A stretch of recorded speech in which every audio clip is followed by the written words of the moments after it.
کہ یہ اسمبلیاں ٹوٹی کیسے ہیں, وہ یہی پوائنٹ صحیح. ٹوٹی کیسے, طرز عمل نہیں, ٹوٹی کیسے, میں فکس بات ہے, طرز عمل بڑا ایک لوز سا ورڈ ہے, ٹوٹی کیسے ہیں, یہ بات ڈسکس کرنی تھی کہ پنجاب کی اسمبلی اور کے پی کے کی اسمبلی ایک آدمی کی صرف ڈیزائر کے اوپر, پھر ایگو کے اوپر کیسے توڑی گئی ہے, یہ بات ہے. لیکن یہ جو 25 صفحات اگر آپ اسے غور سے پڑھتے ہیں, اس میں جو سب سے امپورٹنٹ بات جو مجھے نظر آئی ہے, جو نکلی ہے, وہ یہ ہے کہ یہ 25 صفحات تو 62 اور 63 کا ایک سوال اٹھا دیتے ہیں بہت سارے لوگوں سے پہ اوپر, کہ اطہر اللہ صاحب کہتے ہیں کہ میں تو کبھی انکار ہی نہیں کیا تھا کہ میں اس کا حصہ نہیں ہوں, جی جی, اور نہ ہی میں نے کہا تھا کہ میں نے اپنا ریکیوز کرنا ہے, نہ میں نے خود کو بینچ سے الگ کیا اور نہ لا تعلقی کی. ہاں وہی ریکیوز کرنا, نہ یہ علیحدہ کیا نہ ریکیوز کرنے کی کہا. تو 62-63 کا سوال ایک اٹھ جاتا ہے, اس کی بات کوئی نہیں کر رہا اس وقت پاکستان میں, ہم ادھر ادھر گھومی جا رہے ہیں.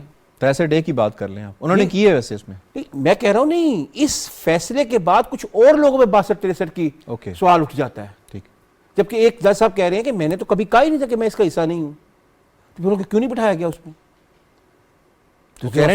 ٹی روم کے اندر ڈسکشن ہوئی. ایگزیکٹلی, اب آپ آ رہے ہیں ادھر, تو 62-63 کا سوال ایک اٹھ گیا بہت سارے لوگوں پہ, جواب تو اس کا بھی دینا پڑے گا. پہلی بات, جہاں تک اپنے بات کی, اطہر اللہ صاحب کو ہم تب سے جانتے ہیں جب وہ ایکٹیوسٹ تھے, سڑکوں پہ پھرا کرتے تھے, ہم لوگ لڑا بھی یعنی کہ مارے بھی کھایا کرتے تھے, ان سے مجھے اختلاف ہے.